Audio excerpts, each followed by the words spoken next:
Welcome, one and all to the DL debate. Thanks so much for tuning in. Now live on Highland Radio or back via the podcast. Another packed show for you this evening.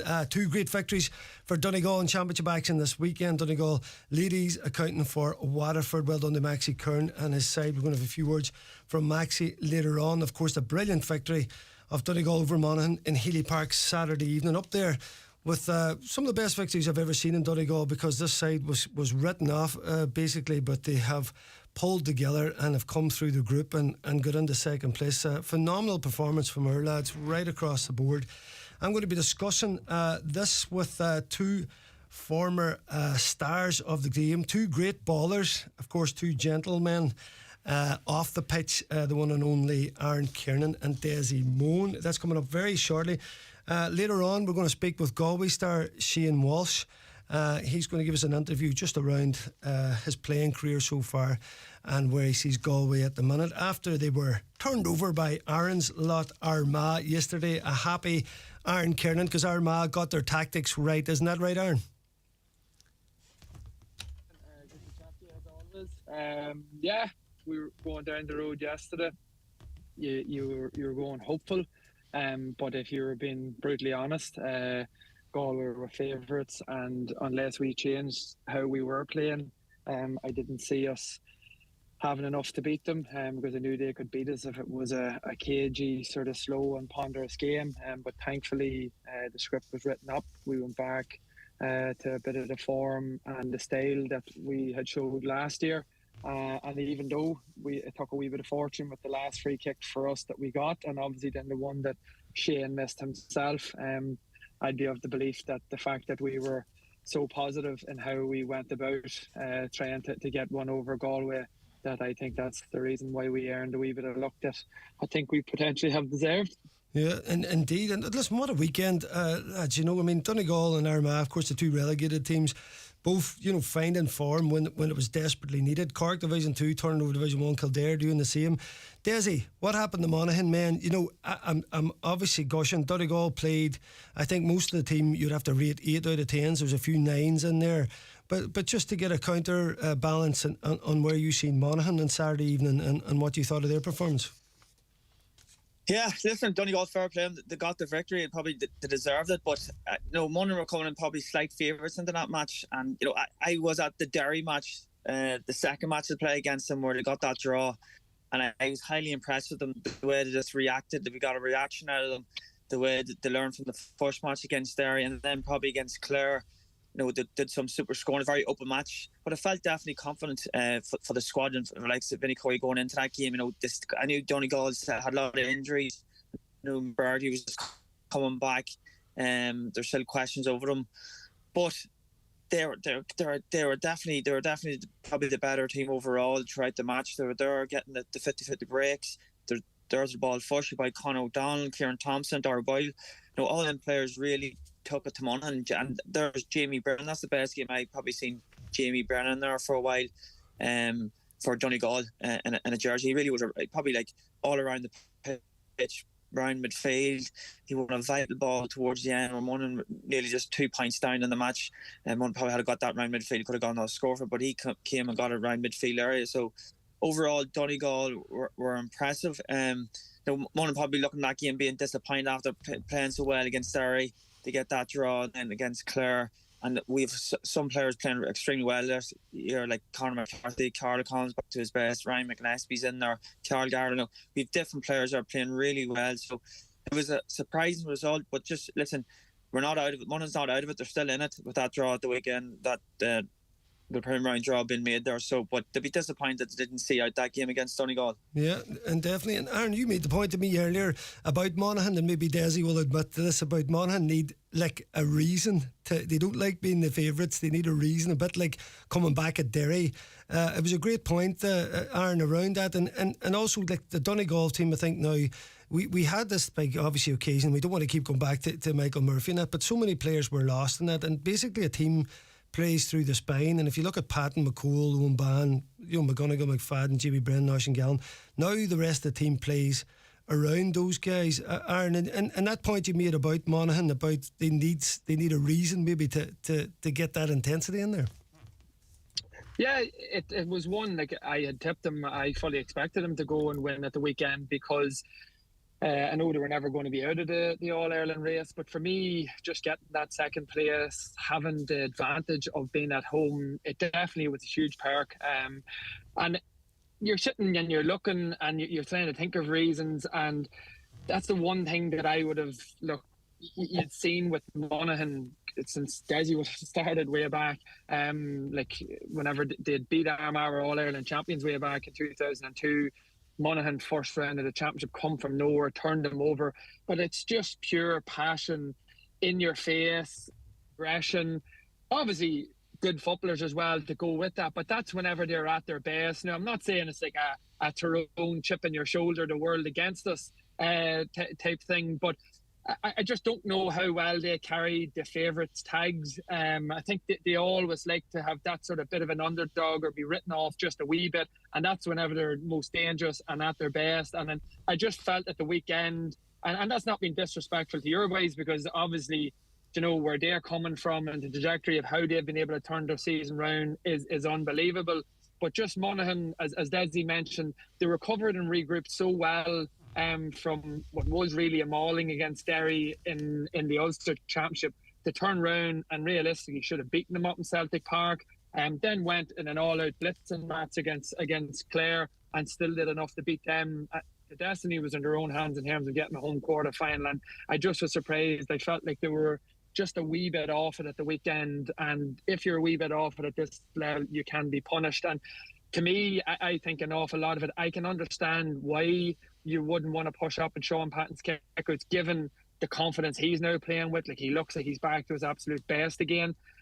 So they didn't want to get exposed with a long ball over the top. They offered up the short free kick or the short kick out to Donegal. But the flip side of that is, whenever you do that, what you do is you don't want to get exposed. But you know, whenever you're doing that, you have to then hunt them down. You have 15 men who are still in the game. You need to show them to one direction. You need to put them down a side lane, turn them over, hit them on the break. And that's whenever Carl O'Connell, McCarthy, these boys come flying through the middle, create their goal opportunities. But for me, Monaghan were just off it, that slight bit, and it didn't have that bit of an edge about them. And I think the stat were Donegal kicked 11 points from play and 13 in total in the first half. That sort of feeds into that there narrative where they weren't their usual selves, and didn't play with the same sort of fire, aggression and physicality that you would expect. And again, the scores that Donegal got, while some of them were really good, they weren't all in around the D. It was beat one man and then there was open ground and they were getting their shots off. And again, they were kicking with confidence. But it wasn't Monaghan for me. And I'm sure Vinny would be disappointed with that they just weren't at the pitch that he would have expected them to be. Yeah. Listen, Desi, I'm sure I remember back in the day. I don't remember getting it handy when you were in around that full back zone. You guys would have been on it every time. And there's a lot of talk about Vinny Corey and obviously Martin there. You go almost like a unsung hero, his brother, the coach. You know, if Monaghan had a shot and they gave up the kick out to Patton, as Aaron was saying there, and basically Donegal had a free attack, then, you know, and you don't ban Darragh Boyle, Jamie Brennan punching holes, like as Aaron was saying there, coming through at waves, and it was as if every opportunity that Monaghan would result in Donegal having an opportunity to score. There didn't seem to be any ability for a turnover. And could you believe what you were seeing there, Desi? And do you think it was a big mistake the way? And I know they'd have fear of Patton's kick out, but you know, as Aaron was saying there, if you don't press it, then you got to have your defence right on it, and Monaghan did neither. Well, that's it. I remember when I was picking up you, I think it was back in 2007 in Oma, and I think I made up a reason that you said something about me, so how that wee bit tenacious, have that wee chip. You were up to some tricks, these boys. Yeah, just trying to make something up. But no, that like Lauren's hit it there on yourself, have nailed it there. You need that wee bit of tenacious, you need that wee bit of aggression. Both teams, we've had both teams in the first half. Just going by the stats in the first half, you know, like Donegal did 18 shots and they got 16 off, and then same with Same with Monaghan. They were getting a lot of shots off there, the high 17s, 15 coming off. Different things like that there. Both teams were probably mirroring each other. That's what they usually do. When Donegal and Monaghan meet, they mirror each other. They try and probably copy what they're going to do. But the only thing with Monaghan that you didn't see enough of was probably just the aggression, that tackling. Kieran Thompson got a lovely score off down the left side of the stand, and there's probably nobody putting pressure on him at all. It was a great score, and Thompson can do that. I remember him doing it in an Ulster club match against ourselves as well. He can shoot when he's on form. And it just felt like Monaghan weren't getting out, weren't making the tackles. A wee bit like the Derry match. They just weren't, in that semi-final, they just weren't getting out, making the tackles, getting that wee bit of aggression. Now, I'm not saying your aggression, you're fouling, and you're just getting in. You're making blocks, you're trying to turn them back out. But every time that kind of Donegal attacked, they're getting their shots off. Conor O'Donnell, very pacey. He looks like he's going to turn out to be a good player for us. He got three scores. But he got the ball and he came at pace and he was picking holes.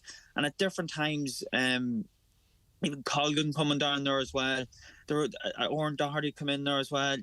Brendan Cole was coming up the pitch. He had a good enough game also.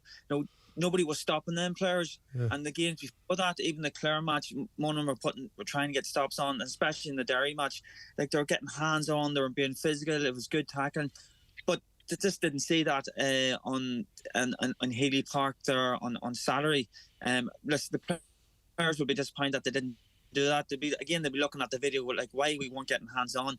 They only know that. I know why didn't we push up and the kick out more?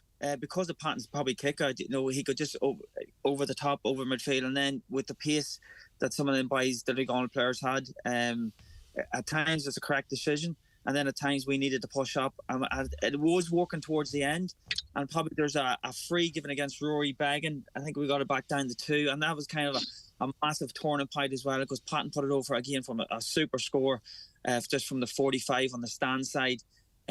So that was a massive score for Donegal. And then that just kind of deflated Monaghan there again. But again, Monaghan just won't be happy, especially when Ulster teams play. As Aaron said, Armagh, when all these teams, when all the Ulster teams meet, it's just full aggression, in your face, getting hands on, not let your player get on the ball, trying to nullify what he can do in a game. And probably just Monaghan didn't do that enough against Donegal. Yeah, and it's interesting now because we've basically kind of named every player, and you're right to highlight Conor O'Donnell. I mean, a couple of scores. He had Thompson, brilliant. I mean, Gallen had a slow start, but when he strikes that ball, he's just something else. I mean, the man is just something else. And Donegal, everything that they put into this, as you said, Kieran McColgan, Doherty, the young guys coming in now, the way they're flourishing.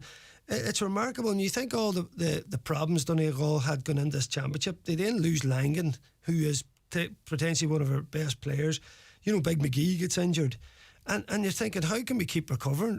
Aaron, it's pretty remarkable the way Donegal now have been able to produce this performance. I mean, I'm trying to I keep interviewing Aidan O'Rourke and Paddy Bradley, and I'm like, where was the change? Because we had this 6-week block going into Down, and then we didn't perform, and then the first half against Clare, but since then the team, I'm trying to find out what happened. Nobody seems to be actually pointing it to any kind of one thing or one moment, but the team has suddenly started to evolve, and it's now back to competing. And if you had said to me after Down, Aaron, we're playing Tyrone in knockout championship in Ballybofey after the Down match, I think we were in trouble. Now I'm thinking here we can go and beat them. It's absolutely remarkable, Brendan, and that's not at all been said in a patronising way. It just seemed like it was one blow after another all year with them, between injuries and obviously the managerial issues.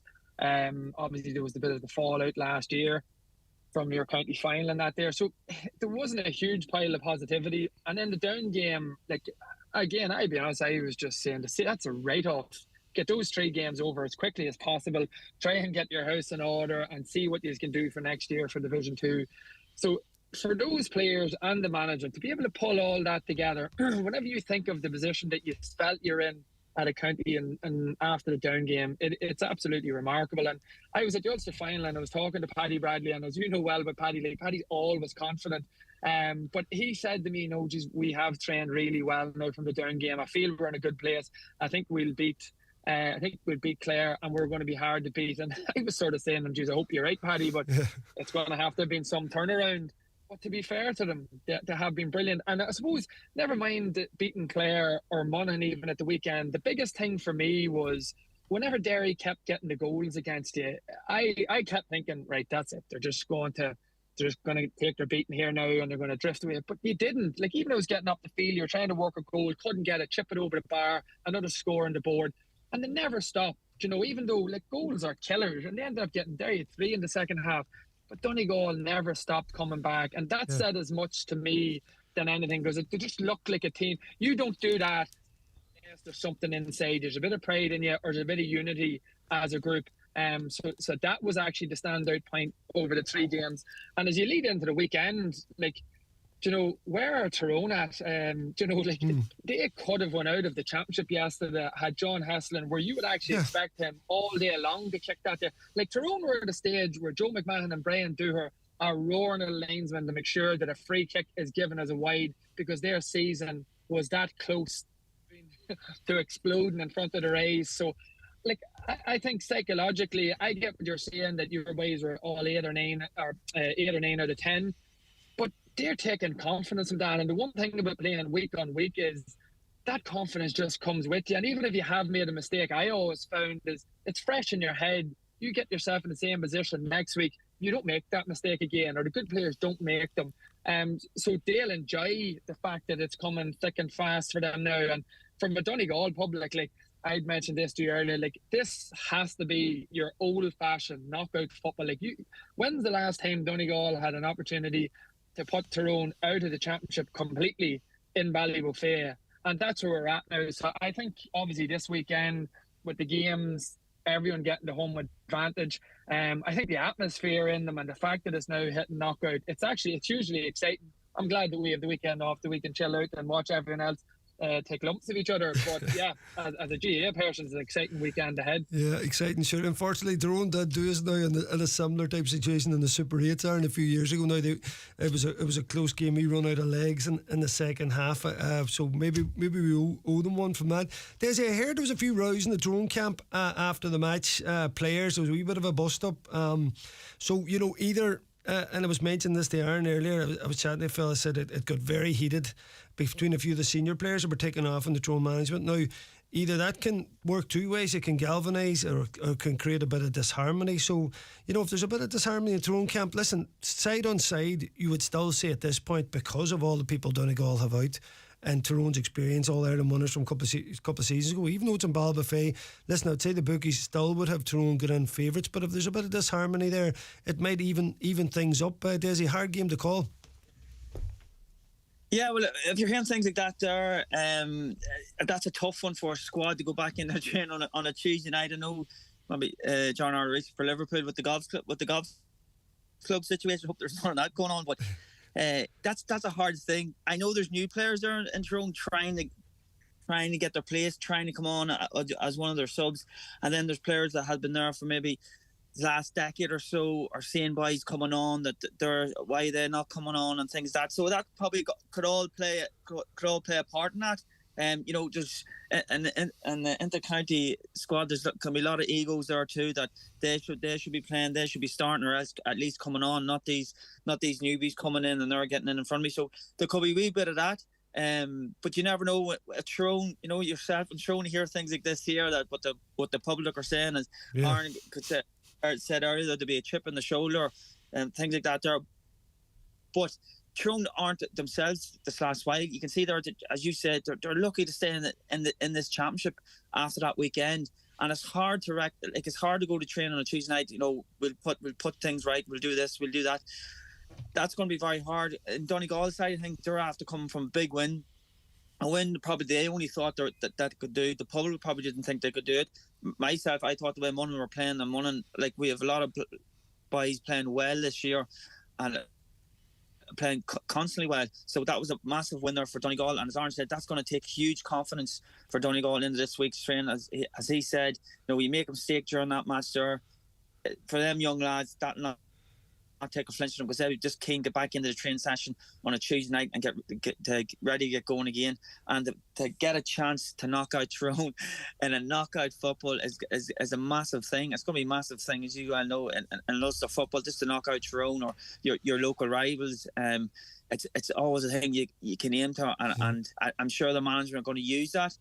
And they're going to be saying what happened in Tyrone. I suppose Tyrone won't be like what's been said that happened, but there must be something, a wee bit of a rift going on there, because probably with this, as I said, with the players, some players would like to be starting and they're not, and coming on and they're not even coming on. So, and it's not a consistent Tyrone team that's going out. There's always a lot of switches, things going on. So, no, that's going to be a massive game down. It's in Ballybofey, and again, it's a very hard place to go to get your championship win down there in Ballybofey. The crowd's on top of you. It'll be a massive crowd. You hear every single word that the Donegal Tyrone reporters will be saying to you. So it's going to be intriguing, and it's going to be an exciting week ahead for Donegal, I think. Yeah, you're right, Desi. Hopefully it is a hard place to come to. Aaron, you just mentioned Armagh boys. Amazingly now you can sit and put their feet up. Let's be honest, Aaron, very lucky to beat Westmeath. Now that goal that flipped the game, a very so-so performance. And what I liked about it was when you're down to 14 men in Healy Park, you went after Tyrone, you started to see a bit of bite. As you said, you've been crying out for these forward playing tactics and attacking the game. Armagh did it. They got the reward against Galway, and now you can sit and look back. And Aaron, myself and yourself and Parkinson do a pre-show, and I'm thinking to myself, we may go with the opposite. I mean, right, look at it now. Kildare, Monaghan, Cork, Roscommon, Donegal, Tyrone, Galway, Mayo. Pick a winner. Pick 4 winners there, because you may as well just close your eyes, Yeah, well, the one thing I have learned is that I know absolutely nothing about football. If my predictions are anything to go by, because the weekend past just threw up nothing but upsets. But I suppose that's what made it so exciting. Realistically, yesterday morning in my own head with a full squad, the way they were playing, I had Galway down as my favourites. I thought they were going to win the All-Ireland.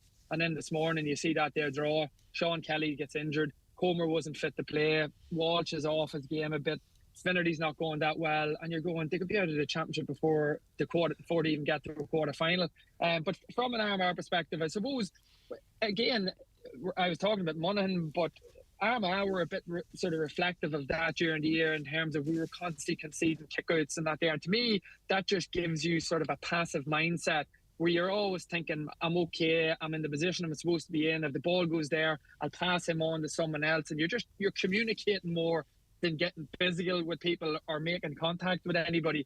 Well, what Armagh did yesterday was, from the start, they went after Galway. They had 4 men inside the Galway full back line, 3.5 forward, 4 along the middle, and we're saying to Conor Gleeson, let's go along with this ball, we're going to make this a war zone. Now, a few times McDaid and Kelly cut us wide open, and it was risky at that stage, but they stuck to their guns, and for me, they wouldn't have won that game unless they took the risks that they did for the likes of the kickouts. Or particularly what really impressed me was the willingness to kick the ball from defence to attack, and then from our half forward line, trying to hit your pinpoint passes to our inside line in Murnan and Conor Turbot. And that was the winning of the game for Armagh. Had Dave went to the old tactics that had all throughout the league, we wouldn't have beaten Galway yesterday. So there's loads for them to work on. And then on top of that, you'll have Rian O'Neill back the next day. You could have Tiernan Kelly, you have Oisin O'Neill, you have James Morgan. So they have now an extra week that you don't need to try and rush them in training.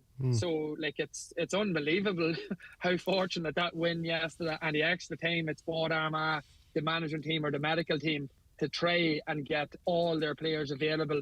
Because I actually think that's going to be the biggest thing over the next few weeks, is who can keep their panel fit. Yes. There's going to be a big name team, I think, could end up going out here, because you look at, say, Mayo, for instance, even just to get to that quarter final, that's 3 games, 3 weeks in a row, or Galway the same. You've no time to patch people up. It's coming thick and fast here. And I think that bit of attrition, we're not used to it at this stage of the season. I think it could have repercussions in terms of niggles or soft tissue injuries. Even a bad dead leg you could get nowadays in a game. It rules you out a week later, So that could be an interesting aspect over the next few weeks as well. Also. Yeah, you heard it here first. Aaron Kiernan building the case for Armagh. He won the All Ireland this year. That sounded good to me there. Aaron, listen, lads, before I let you go, just Desi, you know, I was going to ask you the feeling in Monaghan on the ground. Of course, you're not on the ground in Monaghan. Tell us where you're at. I'm currently RV in Camperman around California at the minute, and I'm literally about to hop into some hot springs here. Well, hey, it's Cold Springs. I wouldn't mind it. I know everybody's been giving out by GA Go, but thank God I've been loving GA Go this last fight. So it's kept me in tune with all the games that's been going on. But yeah, that's what I'm currently doing. In the I always wanted to do it. I could never do it when I was playing football. I says once I retire, I'm going to lap it up and take a leaf out of your book, Brendan. I love it, Lars. Stay in charge. Go ahead, Brendan and Desi, just in case you're wondering, I'm in Crossmaglen here, so fair play to you. Yeah. No beach at Crossmaglen. Sorry, Aaron. Listen, Desi, fair play to you, because it's been very easy to say I'm doing my own thing here. You still agreed to come on, so listen, massive thanks for that there, and thanks for sharing your views. And as always, AK, listen, great to have you on this evening, lads. All right, that's 100%, Brendan. Thanks very much, Aaron Kiernan. Right. Cheers, lads. Thanks, Jai Crossmaglen. That's the two boys say, listen, magic stuff. We're going to get a quick word now from Donegal ladies manager Maxie Kern after a brilliant championship victory against Waterford in Limerick, again Lifford on Saturday. All right, Maxie Kern, congratulations, that's a good victory. Yeah, look, we're really happy to get the couple of points on the board. You know, this new structure with an away game and a home game makes the home game very important. So yeah, look, we're very happy to follow up the Ulster final with another decent display. That's a good Waterford team, but in the first half in particular, they really struggled to get scores. And was that perhaps down to your good defending, Maxie? Yeah, look, I think, whether you like it or you don't like it, you know, the defending like that is very effective, and you know, you need to be an exceptional forward line to survive and get scores playing against a system like that. So you know, we've struggled for scores ourselves all year, so we've had to be as miserly at the back as we could, so we've done a bit of work on that. And yeah, look, it's kind of worked again today, and yeah, look, as you say, they struggled, and we got a lot of joy in their kick in the first half as well. I think we won 8 out of 9, so you know, again, that's very rare to have that kind of return on it. So look, that was all very positive, and I think put us in a good position at half time. Yeah, they got a goal early on. You hit back with a goal of your own within 90 seconds, and then the second goal arrived in the early stages of the second half, and that more or less left them with it all to do. Yeah, it did. Look, you always thought if you didn't concede any more goals, you know, that they weren't going to kick 6 points. But look, we were kind of hanging on there a bit in the end, and I know games have that way of playing out in that way. When you're 6, 7, 8 points up, it was a brilliant goal by Amy. But look, we'd be disappointed when we only scored 1-4 in the second half. You know, with the game opened up, and you know, the whatever bit of a breeze there we had it, you know, it's probably disappointing we didn't score more. But look, that's for another day. And say we have the 3 points on the board now, and we'll be eagerly awaiting proceedings now next week down in Waterford or Meath and Waterford, because you know, that doesn't guarantee us anything, because if Waterford could beat Meath next week, you know, it mixes it all back on us for the last game. So you know, it's an interesting competition. It is. And finally, Maxie, you made changes in that second half. One of the players that you brought on, Geraldine McLaughlin, came on for the last 7 or 8 minutes. Tell us about that. How was she included today? Look, you know, the door has always been open to those girls. Look, they have given Donegal you know, a huge amount over the last the lifespan of their county career. So look, the door was left open for them all. You know, Niamh Hegarty, Karen, Geraldine, look, they've all come back, you know, different stages, but you know, we still have aspirations of staying at the top table. I know we lost our Division 1 league status, but you know, we did not want to get relegated from senior championship, and you know, we've put ourselves in a good position now that we might make a quarter final. So I think everybody cares a lot about Donegal, and look, some people's situations are different than others, but their situations also change from time to time. So yeah, I say the door was always open, and look, we're just very glad to have everybody back. Yeah, brilliant, Maxie. What a victory. What a turnaround for our ladies as well. You know, getting senior players back, and of course his bro Barney B in there coaching. Fair play to Geraldine McLaughlin. You better watch out, the Mac attack is back. Listen, after the break we're going to speak with Galway star Shane Walsh. Tune in after that. PDO Thread Lifts, the ultimate non-surgical lift for the skin, improving facial contours, lifting and tightening jowls, the neck, cheeks and eyebrows, are available at Genesis Aesthetics and Skincare Clinic Udor. For help choosing the right aesthetic treatment for you, contact Mary Ferry, your aesthetic practitioner. Also offering fat-dissolving treatments, dermal fillers and laser treatments for all skin conditions. Hair and makeup packages also available. Genesis Aesthetics and Skincare Clinic Udor, 07495 325 75.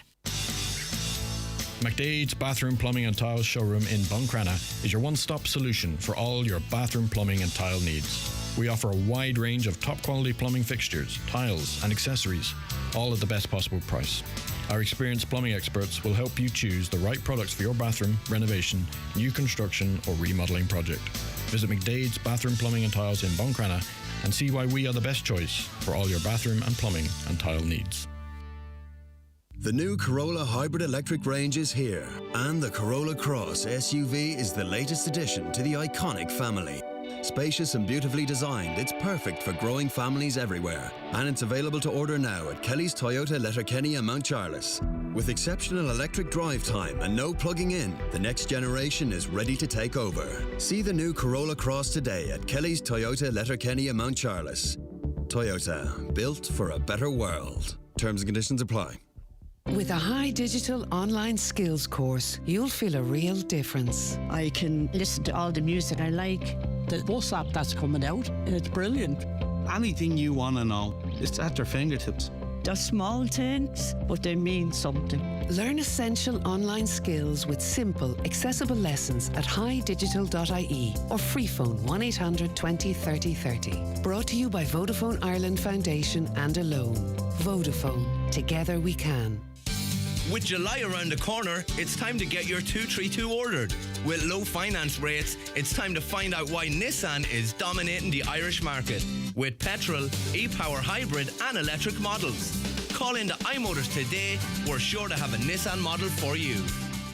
Bigger really is better when it comes to great value in TVs at Ben Sweeney Euronics. Raymond Sweeney here to tell you about some of our big screen TVs.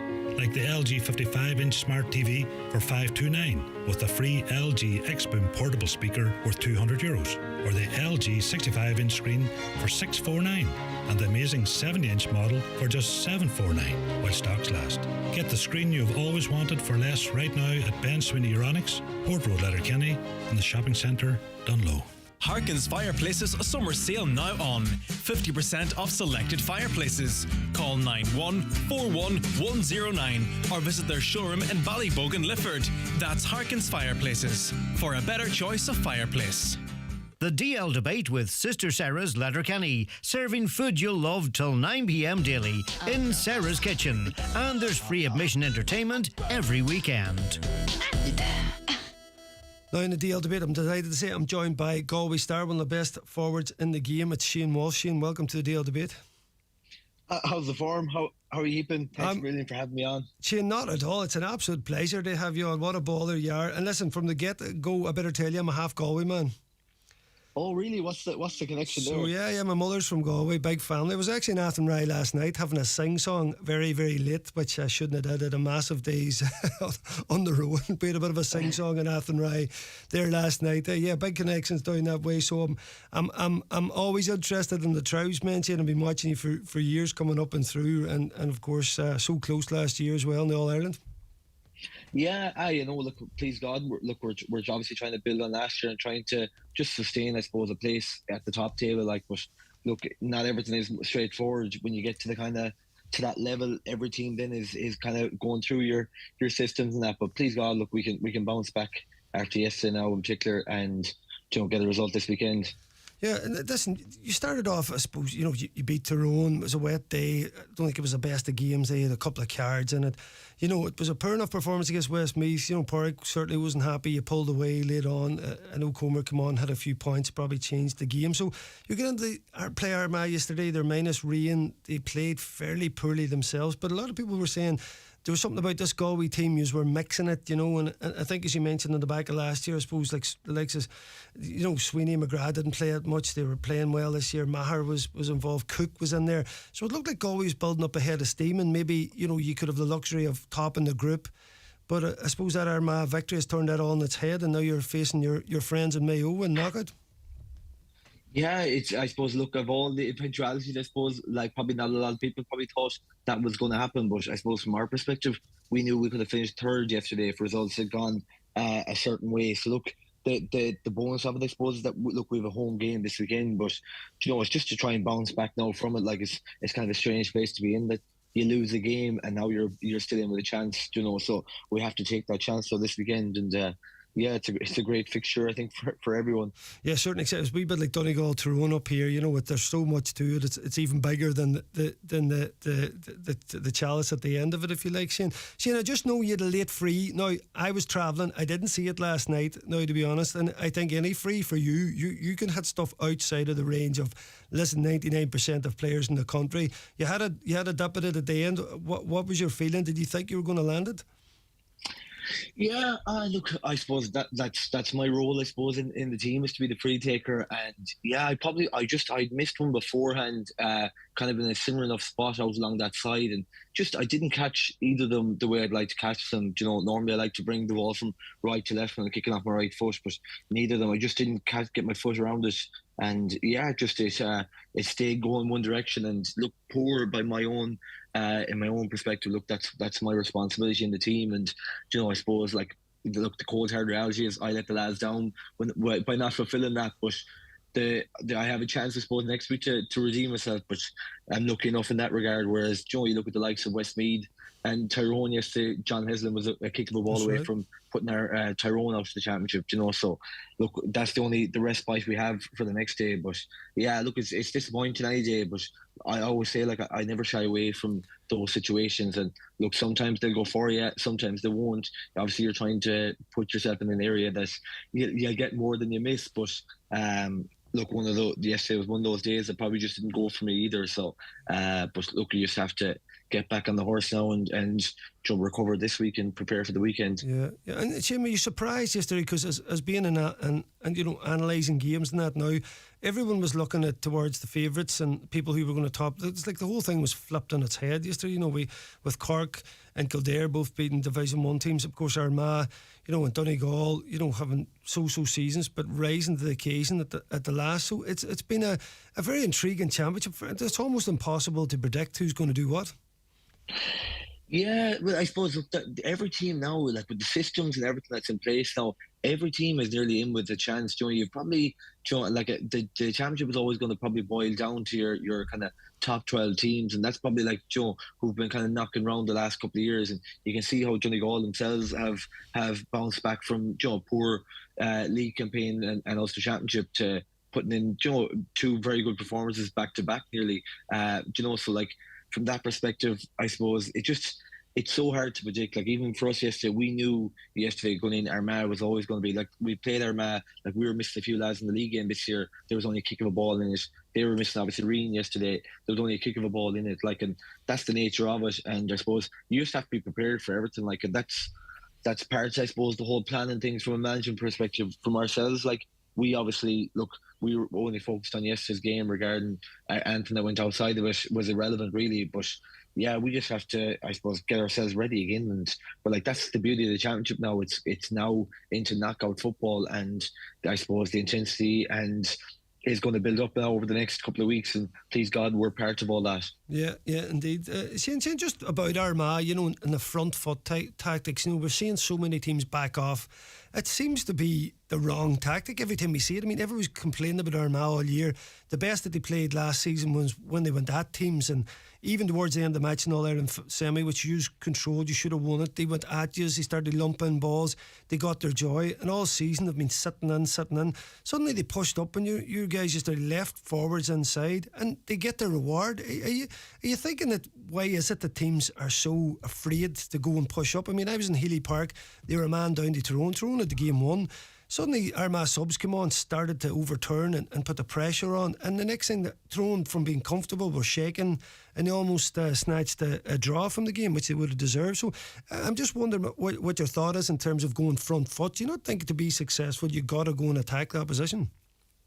Well, it's proven to be the best way of breaking down the team is by turning over a ball high up the field, because teams aren't set for that. Like a lot of teams are set when they're up the other side of the field and you get a smart foul in, or you can, there's always a kind of defensive setup. Whereas when you're trying to break at the ball and bodies are starting to commit forwards, and the ball breaks down in that area and you force a turnover, then all of a sudden you have defenders running back towards their own goal. And like no team is strong in positions like that when a defender has to run back towards his own goal, versus when they're facing front on and seeing the danger coming, their defenders can deal with it a lot better. And like you'll see that in every single game this year, when defenders are set, there's more of a chance of them kind of getting the turnover or making life difficult for forwards. Whereas if teams aren't set, there's more chances for goal chances to come around. But like I thought, in fairness, yesterday we probably didn't give any goal chances as such in the game yesterday. But just, I suppose we had 9 turnovers in the game directly. And look, I played a big hand in that yesterday. But it was, like 9 scores in a game like that is too much. Like we saw it in the All-Ireland final last year, 8 of our scores came directly, or 8 of Kerry's scores came directly off us as well. So like that's something for us to work on. Maybe taking the ball into contact, things like that. Like, but like especially Armagh of all teams, they were up for the game yesterday, as any team would be, and they got the reward for it. Yeah, and just taking you back to, I suppose, the origins of your football as a young lad. I remember a couple of times I played Aussie rules there. 98, you won All Ireland, 2001 as well, and I had a great time with the Galway boys. And I was a wee bit jealous because you could see the buzz that they were on, and of course you would have been a young lad watching that. And I think I seen some absolute brilliance from you coming up through, Shane. And I always thought to myself, God, if Galway had a bit of team, this boy could really blossom, and it didn't look like at times in your career that was going to happen. I know it all came together last year, but before that, Shane, as you grew up, were you always underage county kind of star? Did you play any other codes, or was it just GA? No, to be honest, my transition probably from underage to senior was very quickly, whereas my transition from probably trying to make a county squad was very slow. Like I never made an under 14 or under 16 county squads when growing up. My first time playing for Galway was my last year minor, and a year later then I'm brought in with the senior squad. So like I suppose you're taking me back memory lane a bit, but like I remember when I played under 16 at the time, there was like City and West were broken, like. So there was City and West, and there was North kind of County Galway, and they were separated. So you picked 30 players in each area, and they represented Galway as such. So I remember I wasn't picked as one of those players. And I remember it was a Friday evening. I'll never forget it. A lovely Friday evening, going home in tears in the car, Dad bringing me home, and just thinking that I probably, some people thought I wasn't one of the top 60 players in Galway, and. It was a hard one to kind of go by, but I remember, you'd have people down the village would be saying, there's certain people they'd pick and all that, but rather than kind of saying that, I kind of just said, this is my time to kind of prove them wrong, and if I keep working at it and believe in myself, I'll get to that stage of hopefully representing Galway at some stage. But this has given me motivation now to prove the doubters wrong, I suppose, and try and work at it. And lucky enough, then I made that transition in my last year minor off the back of probably a really good year with St. Jarlath's Tuam in the Hogan Cup.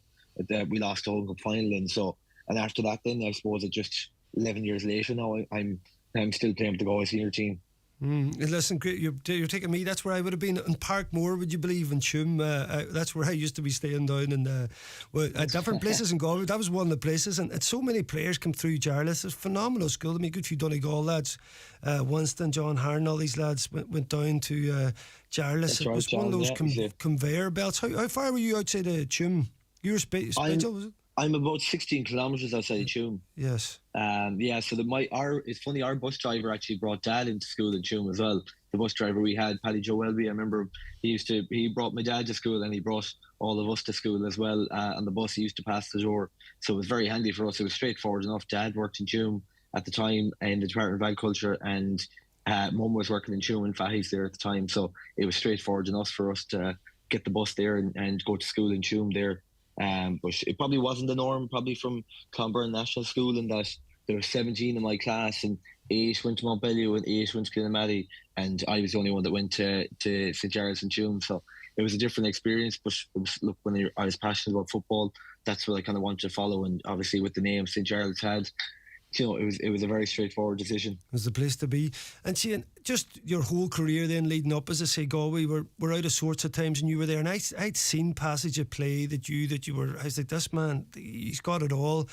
That season, last season, go through, there was different games there that you shone in, other games, not as productive, nothing like the final. Shane, you just absolutely came alive, and I'm just wondering about your mindset on the day. Some of the points you kicked were absolutely out of this world. I was just blown away. I mean, you went toe-to-toe with Clifford. For me, man of the match, I had to give it. I certainly thought you were man of the match in the game, but some of the points you kicked, and I know you can think about different games. What was your feeling inside your head? Did you think, listen, every time I get this ball, I could put this over the bar from anywhere? Because it was absolutely an unbelievable performance. The whole country was talking about you. Just catapulted you into this whole limelight. Everyone talking Shane Walsh. It must have been, I suppose, an amazing experience, but so much hype surrounding you now all the time, which you deserved after that performance.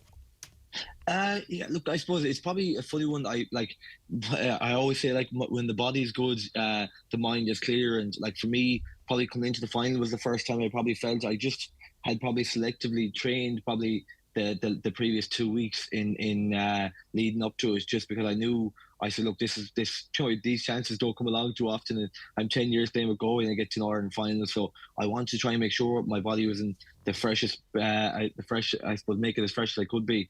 And in fairness to the Pork, they managed that very well for me as well, and I felt really sharp coming into it. And I remember in the morning waking up, I suppose I had a smile on my face. I said to, I remember a nutritionist, Sinead, was looking at me and she said, Joe, you look very relaxed. And I was like, yeah. I said, look, I says, I can't wait for it. I'm looking forward to it. And that was my probably first initial thing that probably brought my own attention to where I was at. And then after that, then I was like, just play by play, let's take this on. As in, I was kind of very much along the mindset of I have a job to do now. As in, my family want me to do well, my friends would love me to do well, everyone would love you to do well. But at the end of the day, that counts for nothing if you don't go to the game plan, if you don't execute, the chances that you get. So I remember the kind of task I had with having Tom O'Sullivan. I just felt I had the edge on him. Physically, I'm probably taller. I'd be a bit stronger than him. I'd be quicker, so I was kind of backing myself, and the management backed me as well to kind of move me inside for the game. And then it gave me that license then to get the ball. And, if I got the ball in that area and I got hot, after the first ball I got, I remember getting out in front and turning and taking the score, and he stood off me. And I said, right, this is me, I'm on it now. And every time then I got the ball, I was looking to I didn't matter, I suppose, where I was in the field. Like, looking back at the game, you're probably thinking I wouldn't take on the chances again. Do you know that sort of way? And I was just in the zone where the goals felt they were getting wider and the pitch seemed smaller. And yeah, but just it's one of those things when you just have, it's nearly, they kind of say it's like an outer body experience that you have, that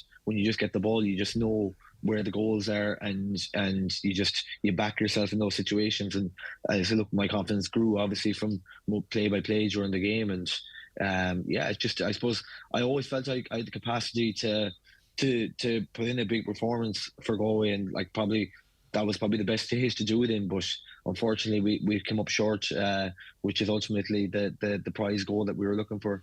Yeah, do you know what? That's fascinating listening to you, Shane, because I'm not saying I ever played like you did in All Ireland final, but I remember a couple of my best games, I was in a strange zone, just like you're saying there, that I really felt like I could score at any time. Now, I wish it had happened a lot more often. People are probably listening going, oh, where was that, Brendan? That happened. But there was a few games there where, like that there, you just felt this kind of, and I was always trying to think, how do you get back there? How do you get back into that form? And listen, Shane, that's certainly where you were. But Shane, listen, you, as I say, along with that brilliant performance and it's catapulted you really into the limelight, you've obviously been doing loads. You won the All Ireland Club as well. I mean, you've been so busy. It's been a huge season. You've now got camps around the country as well, and there's one coming to Letterkenny. Yeah, no, I do. Yeah, so I just started there today up here in Dublin. So I am in Kilmacud Crooks GA ground. So I'm doing that there with the first day there with a very good day there as well. And a lot of kids, I suppose, and like the big thing is that the big thing that I'm trying to do, I suppose, is from 13 to 16, like it's an age group kind of outside of the cool camp range. And like, I just feel like even from my time growing up, there was never anything really there. And like, unless you were part of an under 14 development squad or an under 16 development squad, you were kind of left as in to your own device as such. You train with your club team or whatever. Whereas for me, I was saying like, I was lucky enough, probably with the power of my imagination at home, I was able to kind of create scenarios in my head out in the back lawn, and that's where I used to do my things. But I was just saying, how can I give back to, I suppose, the next generation? They're saying they didn't make that squad similar enough to me when I was that age. How can they gain more experience? How can they gain that better knowledge and that skill set that allow them to maybe fulfill their goals? And like, I just think even from my own perspective, I'm teaching now in a secondary school there in the Reshwabi Jockey. I'm just saying the influence you can have on a teenager there, that like from being whatever they want to do with regards, be it different exercise in PE or what exactly I'm doing here is GA. That's like, if you can influence that person to increase their skill set, maybe their spatial awareness, their speed of movement, all of these kind of things. If I make a small bit of difference, and all of a sudden that catapults them into directing to make their goals to play for Donegal or to play for Dublin or play for Kildare, that would be huge for me. Like, that's ultimately what I'm trying to do, is trying to put a platform out there for kids that age that are saying they don't have anything, they've kind of outgrown the cool camps and what's next. Like, and I know a lot of them go off to Gaeltachts during the summer, but there's nothing really GA specific. So I just said, this is a window for me to say, can I give back to the next generation? And what a nice thing it would be to say if someone came along to me and said, do you remember that time you did a camp with us up in Letterkenny, and I'm playing with Donegal now, a couple of years later? Wouldn't that be lovely to have that? So it's brilliant. And the best thing I think about LOL is that you're kind of looking to bring in people from all the kind of clubs around. Like even today, like up in Kilmacud, there's lads from Ballantyre, there's clubs from all around. Like you have Ballantyre, you had Ballyboden, you had up the north side, you had Ballymun coming down across, you had Clontarf lads coming down across, and it's just brilliant to see that kind of everyone coming down. And it's a great way for people to mingle, because even for kids at that age, like everyone knows what each other's like in the club. But imagine you got to play lads from all different areas and play with them, play against them, have a chat with them, have a conversation, because that's where you tend to learn a lot of stuff as well, along with the coaches. Shane, it's a magic figure. I love it. Shane, listen, and hats off to you, and I love the spirit behind it as well. I'm going to get in trouble with Kevin Fury if I don't get on for the news. Shane, listen, phenomenal talking to you, and I wish you all the best of the camps and the season coming ahead, okay? Perfect. Thanks so much for joining us. For having me on. Legend, Shane. Thank you. Thank you. Bye-bye. Thanks very much, Shane Walsh, sir. Thanks very much, Kevin. Thanks for producing. Head of Sport, Oisin Kelly. The boys is coming on with the excellent Monday night sessions. Oisin be speaking to you next week. I'm away off on the Holly Hours. Check this.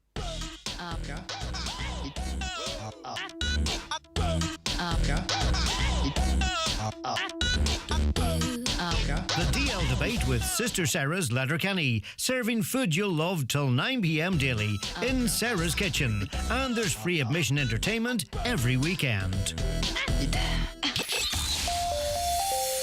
Live, on air, online and on the Highland Radio app. This is Highland Radio News. It's 8 o'clock. Good evening. The news with Alan Cantwell. An all-out strike of retained firefighters will not take place from midnight. Following 7 hours of talks between unions and management, the Labour